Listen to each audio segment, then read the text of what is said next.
Now we're going to give you 5 seconds. 5, 4, 3, and that goes for your hands. Decades of polling results have indicated that a primary concern of teachers and administrators about schooling is student misbehavior, violence, and the lack of control and discipline in classrooms.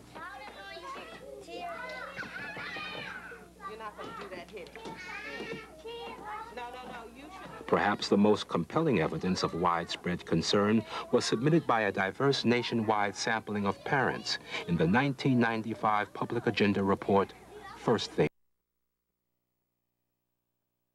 Too many public schools are not providing the minimum prerequisites for education: a safe, orderly environment and effective teaching of the basics. Teachers and the public agree that safety and order are important to teaching and learning. You cannot teach in chaos. In this video, we will examine the elements of effective classroom management in relation to instructional goals. As we work through this process, we will discover that creating a well-organized and managed environment in which teaching and learning can take place is no accident. It requires hard work, deliberate planning, and constant reinforcement.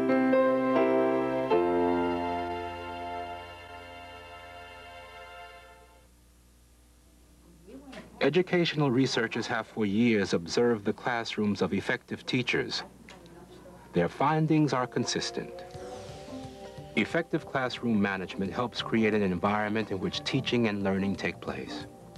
More effective classroom managers are distinguished from less effective managers by 3 teacher practices: a workable room arrangement and effective rules and procedures, both supporting a sound instructional strategy. All 3 components work together to create an environment in which teaching and learning take place.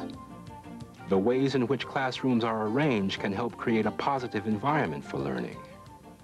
Even in schools where space, supplies, and equipment are less than adequate or desirable, the way in which you organize even the most meager resources can enhance students' engagement in learning and decrease disruptive behavior. Historically, schools have arranged the classroom furniture, stored supplies, and displayed academic assignments based on the instructional mode of schooling at that time. Today, schools and classrooms are arranged in a wide variety of ways to accommodate the lesson strategy. Effective classroom arrangement and fair and enforceable rules and procedures support sound instructional strategies. Which one of these classroom arrangements suits your instructional and managerial needs? What are the realities of your situation? Let's explore what you need to consider in planning your individual room arrangement. You may wish to stop this tape now, complete the teaching preference inventory, and then continue watching this video. Because this is the first... Some key things to consider when arranging a classroom are to make sure that high traffic areas are free of congestion. Students are visible to the teacher at all times. The teacher is visible to the students at all times. Storage space and necessary materials are readily accessible, and that students can easily see instructional displays and presentations. Arranging desks in rows with students placed in alphabetical order and using a seating chart the first week of school helps teachers to learn names and recognize faces. Once the names are learned, the need to call the attendance roll every day is eliminated, and valuable learning time is preserved. Knowing students' names and getting some idea of individual students' mannerisms as soon as possible facilitates targeting of misbehavior before it escalates. Learning students' names starts with the first day. Usually what I use is a seating chart on an overhead projector, and the students find their seats. And as I take attendance and look for each one to come in, I learn their names. Another procedure to help learn students' names is, especially the first few weeks of school, is to pass out papers to the students, their homework papers, learning their names, and give each homework paper out yourself. Don't allow students to pass out papers. And you begin very frequently to learn and associate names that way. Students should be facing front toward the teacher or anyone who is presenting a lesson or addressing the group. They should establish eye contact, and they should not have to crane their necks or turn around backwards to see the presenter. Likewise, materials presented on charts, chalkboards, or overhead projectors should be clear, readable, and visible to every student in the class. Classroom instruction strategies and room arrangements may vary widely. However, when students are being tested, their desks should be arranged in an orderly and well-spaced pattern, facing front to eliminate the temptation to share answers. Research has proven that students can and do learn from each other. Classrooms can be arranged to facilitate using small group cooperative learning strategies for two types of lessons. Peers practicing basic skills of foundational material that has been taught in class and needs to be committed to memory. Student groups meeting together for discussions, debates, information sharing, or problem solving. Allowing students to sit and work together in small groups requires setting clear standards of behavior ahead of time for appropriate noise levels, group leader selection and role, turn-taking procedures, and the reporting process. In my classes, I will have groups, maybe 3 or 4 groups. Each group has a leader. I have met with the leaders. I have told the leaders their responsibilities to the other people in their groups, and they maintain the noise level within that group. I don't have to worry about it because the leader knows what he or she is supposed to do with the group. Teachers who have students working independently or with other students need to exhibit what researchers call with-itness. The idea is to indicate to students that even when the teacher is working with another group, she is aware of what's going on in the class and is available for timely intervention, both academic and disciplinary. With-itness is having eyes in the back of your head, knowing what's going on every minute of the time you're in the classroom, being able to take care of a problem and know when it's happening, sometimes not even looking at the child and knowing when it's happening. Many inexperienced teachers place troublesome students in the back of the room with the hope that the problems may go away. Actually, this practice makes things worse. The opportunities to use early intervention or to begin first-level sanctions like eye contact are lost. Researchers have found that in poorly organized classrooms, there may be 2 to 4 transitions between lessons a day, each lasting 5 to 10 minutes. This results in as much as 30 to 40 minutes of learning time lost each day.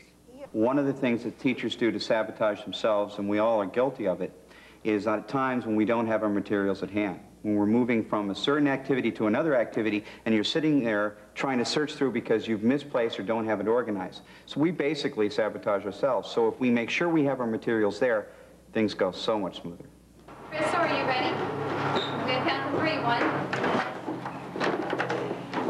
1, 2. When supplies are properly stored, labeled, and easily accessible with an orderly system for distribution, transition time between lessons is only 1 to 3 minutes. And it is essential if you're using any audio or visual equipment, make sure you know how to use it and make sure it's working properly. One of the mistakes I made my first year teaching, I figured, oh, I know how to use this VCR. I can just stick the tape in here and blase, blase. Only come to find out that maybe everything on the back of VCR wasn't connected. Research on teaching and learning points out the importance of classroom and hall displays as effective complements to school and classroom curricula. Understanding that visual displays can indeed support learning, teachers at all levels should develop bulletin boards that are current and reflective of the curriculum that is being taught. It is also important to show students work rather than limiting displays to commercial products. Research findings indicate that students are positively influenced by the posting of theirs and other students' work. Classrooms come in all sizes and shapes, with little or lots of resources. Classroom size can be ample, adequate, or overcrowded. Students' behaviors can range from compliant and cooperative to raucous and revolting. In spite of the wide variety of classroom conditions with which teachers are confronted, they are expected to conduct classes and produce learners. Before school starts, effective classroom managers plan how they want their classrooms to operate. and develop a set of fair and enforceable rules and procedures to meet their expectations. Rules govern student behavior such as student talk, respect for others and their property.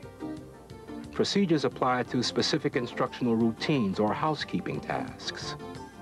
Effective managers teach their rules and procedures just as they would any other content or curriculum subject. They explain and demonstrate the rules and procedures, lead discussions on their rationale and application, have students practice them, and provide feedback to students. An important rule in my classroom is each one will teach one. And doing so, that gives the kids a chance to model me as a teacher. Each student in the classroom will teach each other something or another during that class period. They post, review, monitor, reteach, and reinforce the rules and procedures for at least 3 weeks until students understand and function automatically. I think when you establish classroom management, your classroom management techniques at the beginning of the year, and you go through those for, for the first 2 or 3 weeks of school, then that automaticity comes into play. Developing automatic behavior, or automaticity, may seem a bit harsh in the school setting where we are attempting to develop students who are creative and productive, and who are encouraged to develop their potential. Do not be misled. The fact that students follow established rules and routines of the classroom does not diminish their ability to be critical thinkers. In fact, the automatic display of courtesy and responsible behavior enhances the process of learning for most students. There's an unbalanced numerical equation in ER&D, 3 = 33. What does that mean in terms of classroom practice? What does that mean in terms of your rules and procedures and consequences? That means if you're basically teaching the rules and procedures for the first 3 weeks of school, you're going to benefit throughout the entire year. Obviously, besides that, you also want to reinforce those rules and procedures throughout the entire year. Experienced teachers and paraprofessionals realize that students are more comfortable and less likely to be disruptive when they understand and respect the process by which they can effectively function as members of the class. Effective classroom managers should first carefully think through the process for carrying out the 30 to 50 procedures or classroom routines that emerge each day. You must also make sure that students understand how these things are done. First, the teacher should introduce the student to their new environment and teach them about their lockers and their rules. One of the things I do with 7th graders is work with them in their lockers because they have a love affair with their lockers. So we have to go out and learn how to open the locker, get them in a locker, out of a locker, into the classroom. It's one you have to work on very early because it's the first time they've ever had anything that's really their own that they can lock things up in. So in the first 3 weeks, we really work on that locker control. Teachers should also be in place, meaning at the door, so that she can have the proper procedure for children entering and exiting her classroom. Procedures for collecting and correcting homework are very important to classroom management. Effective classroom managers are at the classroom door to greet students as they enter. This puts them in a position to observe students' moods and behaviors and to check to see if they have done the homework. If students don't have the assignment, the teacher or paraprofessional can take action immediately. This procedure helps to cut down on the loss of learning time later in the school day or period when the homework is to be corrected. The same is true for developing classroom rules. Researchers remind us that having a few generic rules is more likely to sink in and encourage students to take responsibility for their behavior. I only have 4 rules in my classroom, and they're very general rules. That the students should be prepared each day for class, that they should be polite, that they should be productive, and that they should be prompt. And these 4 rules overreach to academic areas as well as behavior areas, and they see that there's a reason for each of those rules. Often we model out what the consequences of not obeying rules would be in the classroom, and they can immediately see why those rules are in effect. Effective classroom managers consistently enforce behavioral expectations by monitoring student behavior and applying reasonable and appropriate consequences. There are many levels of consequences teachers and paraprofessionals can use to stop inappropriate behavior. Low levels include establishing eye contact with a student, having students state the rule that was broken and explain what should have been done, or having the student change seats and be distanced from the distraction. Higher levels of consequences might include having the student stay after school, agree to a behavior contract, or visit the principal, sending a letter home to the parents, or having an informal conference with parents over the phone. Generally, depending on what the infraction is, I would generally attempt to verbally reprimand the student. If that does not work, we have something called night school, which is simply staying after school after 3:15, or we will try maybe a detention or call to parents, and if it's really severe, then we'll use a timeout situation, be it an out-of-school or in-school suspension. Never promise a consequence you cannot fulfill, or you will weaken your authority through lack of credibility. The ultimate sanction or consequence, removing a student from the room, is used only after a series of in-class actions have been activated. Remember, when students are out of the classroom, they are not in for learning. You have to establish credibility of yourself with the other students. If you allow this disruptive behavior to continue, and the other students see that you're not following through with the basic rules and procedures that we all established at the beginning of the year, then you more or less do yourself in. Fair and enforceable rules and procedures mesh with effective room arrangement to result in effective classroom management. Effective classroom management helps create an environment in which teaching, using sound instructional strategies, and learning take place. No one element will work well in isolation from the others. Teachers cannot teach and students cannot learn in an environment of disorder, disrespect, and fear. The AFT Lessons for Life campaign was launched nationally to raise standards of conduct and standards of achievement in public schools. Our goal is to provide all students with an environment that facilitates their success as learners. Effective classroom management helps to create just that, an environment in which teachers can teach and students can learn and function in a safe, orderly, interactive, and productive manner.